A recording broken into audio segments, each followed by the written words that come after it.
భారతదేశ దివంగత ప్రధాని భారతరత్న అటల్ బిహారీ వాజ్పేయి శత జయంతి ఉత్సవాల సందర్భంగా బీజేపీ చేపట్టిన అటల్ మోదీ సుపరిపాలన యాత్ర శనివారం నంద్యాలకు చేరుకుంది.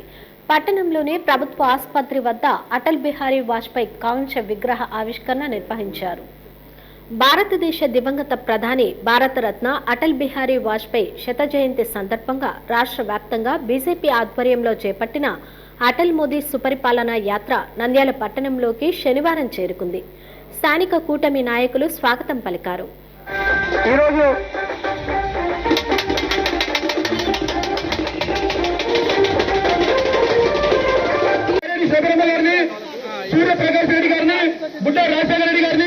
అందరినీ కూడా గౌరీ చరితమ్మ గారిని, భూమా అఖిల ప్రియ గారిని, అట్లే జయసూర్య గారిని, బైరెడ్డి రాజశేఖర రెడ్డి గారిని, భూమా బ్రహ్మానంద రెడ్డి గారిని నాయకులు స్థానిక ప్రభుత్వ ఆసుపత్రి సమీపంలో ఎన్జిఓస్ కాలనీ వెళ్లే రహదారి వద్ద వాజ్పేయి విగ్రహ ఆవిష్కరణ కార్యక్రమం బహిరంగ సభ నిర్వహించారు. బీజేపీ జిల్లా అధ్యక్షుడు అభిరుచి మధు అధ్యక్షతన జరిగిన కార్యక్రమానికి రాష్ట్ర మంత్రులు NMD Farooq, BC Janardhan Reddy, Satyakumar Yadav, BJP రాష్ట్ర అధ్యక్షుడు మాధవ్, మాజీ MLA Bhuma Brahmanandareddy, Srisailam trust board chairman Ramesh Naidu, Markfed corporation director తులసిరెడ్డితో పాటు టీడీపీ, బీజేపీ, జనసేన ప్రధాన నాయకులు కార్యక్రమంలో పాల్గొన్నారు. విగ్రహ ఆవిష్కరణ కార్యక్రమం చేపట్టారు.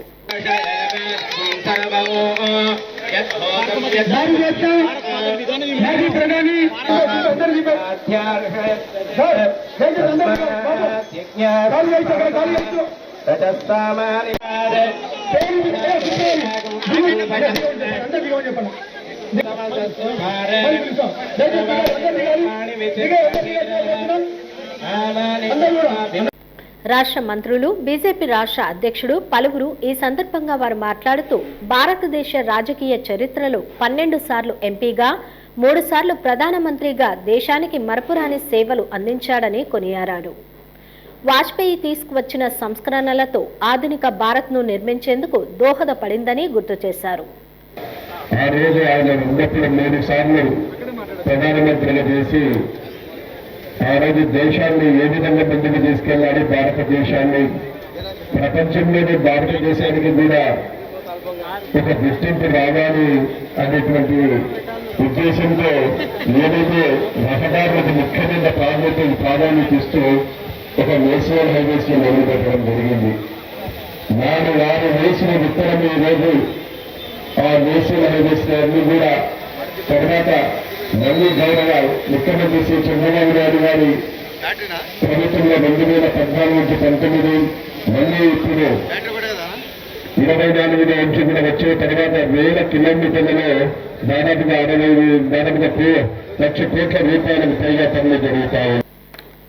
పార్లమెంటులో ప్రతిపక్షాలతో సైతం మెప్పించుకునే రాజనీతిజ్ఞుడని, అందుకే ఆయనకు ఉత్తమ పార్లమెంటరియన్ పురస్కారం వరించిందని చెప్పారు.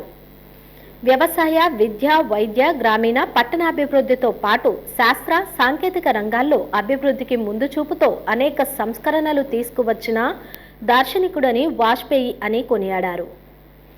ఆ రకంగా వారు ఉర్దూలో మాట్లాడారు, భాష మాట్లాడేవారు.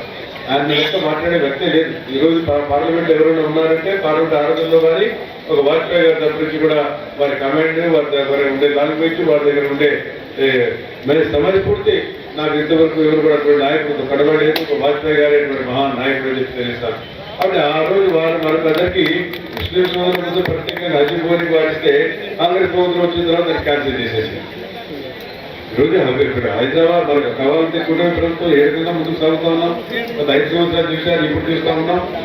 జనార్దన్ రెడ్డి గారు చెప్పాడు నేషనల్ హైవేస్ రోడ్ వచ్చాయంటే మనకు ఔటర్ రింగ్ రోడ్ వచ్చిందంటే ఏ రకంగా వచ్చింది. అదేవిధంగా మనకి పివిఎన్ఎస్ గారు రోడ్ వచ్చారు. ఎయిర్పోర్ట్ కావాలంటే 5,000, 6,000 ఎకరాలు తీసుకున్నాం. ఆ రోజు చంద్రబాబు నాయుడు గారు చెప్పారు 4,000 ఎకరాలు చాలంటే ఆయన దేవేంద్ర గారు 6,000 ఎకరాలు తీసుకున్నారు. ఏమంటే మాది ఈ న్యూ సిటీ నుంచి ఓల్డ్ సిటీ వరకు ఎయిర్పోర్ట్ అని చెప్పి ఆయన 6,000 ఎకరాలు.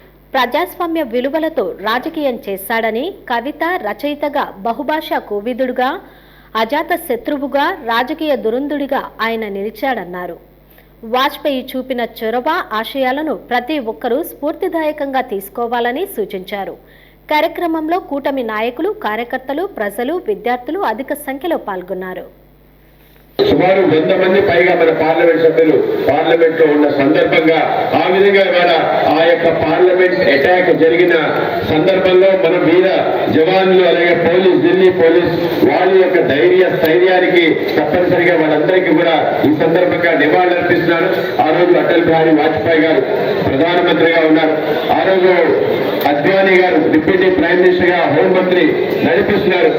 వెంటనే వాజ్పేయి గారు ఎవరు దీని వెనకాల ఉన్నారు అని చెప్పి తెలుసుకొని దీని వెనకాల పాకిస్తాన్ ఉంది, దాంతో పాటు అనేక మంది టెర్రరిస్ట్ సంబంధించిన వాళ్ళు జమ్మూ కాశ్మీర్ లో ఉన్నారు అని చెప్పి వాళ్ళందరినీ కూడా పట్టుకునే విధంగా పెద్ద ఎత్తున మొత్తం మన యొక్క సరిహద్దులో ఎప్పుడూ లేని విధంగా అంతమందిని మనం మిలిటరీ ఆపరేషన్ చేశాం. ఆ ఆపరేషన్ పేరు ఆపరేషన్ పరాక్రమ్ అని చెప్పి పెద్ద ఎత్తున మనం ఆ రోజు పాకిస్తాన్ బార్డర్కి వెళ్ళి మేము ఊరుకోం, ఈ విధంగా మీపై దాడి చేస్తారని చెప్పి ఎవరైతే టెర్రరిస్టులు దాని వెనకాలన్న మాస్టర్ మైండ్ ఉందో వాళ్ళందరినీ పట్టుకోవడం జరిగింది.